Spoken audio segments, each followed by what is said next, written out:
ಕೃಷ್ಣನೂರಿಗೆ ಕೇಂದ್ರದ ವಿತ್ತ ಸಚಿವೆ ನಿರ್ಮಲಾ ಭೇಟಿ. ಉಡುಪಿ ಜಿಲ್ಲೆಯ ದೇಗುಲಗಳಿಗೆ ಭೇಟಿ ನೀಡಿದ ನಿರ್ಮಲಾ. ನಿನ್ನೆ ಸಿಎಂ ವಿಜಯ್, ಇವತ್ತು ನಿರ್ಮಲಾ ಸೀತಾರಾಮನ್. ಉಡುಪಿ ಜಿಲ್ಲೆಯ ದೇಗುಲಗಳಿಗೆ ಭೇಟಿ ನೀಡಿದ ನಿರ್ಮಲಾ. ವಿವಿಧ ಧಾರ್ಮಿಕ ಕ್ಷೇತ್ರಗಳಿಗೆ ನಿರ್ಮಲಾ ಸೀತಾರಾಮನ್ ಭೇಟಿ. ನಿನ್ನೆ ಸಿಎಂ ವಿಜಯ್ ಭೇಟಿ ಕೊಟ್ಟಿದ್ದು ಮಂಗಳೂರಿಗೆ. ಇದು ಉಡುಪಿಯ ಕೃಷ್ಣನ ಮಠ, ಕಾಪು, ಉಚ್ಚಿಲ ಮಹಾಲಕ್ಷ್ಮಿ ದೇವಸ್ಥಾನದಲ್ಲಿ ಒಂದು ವಿಶೇಷವಾದಂತಹ ಪೂಜೆ ಸಲ್ಲಿಸುತ್ತಾರೆ. ಧಾರ್ಮಿಕ ವಿಧಿವಿಧಾನಗಳಲ್ಲಿ ಭಾಗಿಯಾದ ನಿರ್ಮಲಾ ಸೀತಾರಾಮನ್ ಬಿಜೆಪಿ ಜಿಲ್ಲಾ ಪ್ರಶಿಕ್ಷಣ ವರ್ಗಕ್ಕೂ ಮುನ್ನ ದೇವರ ಮೊರೆ. ಉಡುಪಿಯ ಕೃಷ್ಣ ಮಠ ಹೆಸರಾಂತ ಮಠ. ಅದು ಆ ಹೆಸರಾಂತ ಮಠಕ್ಕೆ ಅನೇಕ ಮುತ್ಸದ್ದಿಗಳು, ಅನೇಕ ರಾಜಕಾರಣಿಗಳು, ಬೇರೆ ಬೇರೆ ಕ್ಷೇತ್ರಗಳಲ್ಲಿ ಹೆಸರುವಾಸಿಯಾದವರು, ಖ್ಯಾತನಾಮರು ಎಲ್ಲರೂ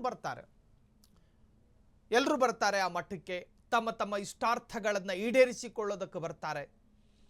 ಸಿನಿಮಾ ನಟರು ಬರ್ತಾರೆ, ದಿಗ್ಗಜ ರಾಜಕಾರಣಿಗಳು ಬರ್ತಾರೆ. ಅವರವರ ನಂಬಿಕೆಗೆ ಆಧಾರವಾಗಿ ಅಲ್ಲಿ ಬಂದು ತಮ್ಮ ತಮ್ಮ ಇಷ್ಟಾರ್ಥಗಳನ್ನು ಬೇಡಿಕೊಳ್ತಾರೆ, ವಿಶೇಷ ಪೂಜೆಯನ್ನು ಮಾಡ್ತಾರೆ. ಸೊ ಈ ಭಾಗವಾಗಿ ನಿರ್ಮಲಾ ಸೀತಾರಾಮನ್ ಕೂಡ ಅನೇಕ ಬಾರಿ ಬಂದಿದ್ದಾರೆ ಈ ಮಠಕ್ಕೆ. ಇದೇನು ಹೊಸತೇನಲ್ಲ. ಆದರೆ ಈ ಬಾರಿ ವಿವಿಧ ಧಾರ್ಮಿಕ ಕ್ಷೇತ್ರಗಳಿಗೆ ನಿರ್ಮಲಾ ಸೀತಾರಾಮನ್ ಓತಪ್ರೋತ ಭೇಟಿಯನ್ನು ನೀಡುತ್ತಿದ್ದಾರೆ. ಉಡುಪಿಯ ಕೃಷ್ಣ ಮಠ, ಕಾಪು ಹೊಸ ಮಾರಿಗುಡಿ, ಉಚ್ಚಿಲದ ಮಹಾಲಕ್ಷ್ಮಿ ದೇವಸ್ಥಾನ, ಹೀಗೆ ಅನೇಕ ದೇವಸ್ಥಾನಗಳಿಗೂ ಕೂಡ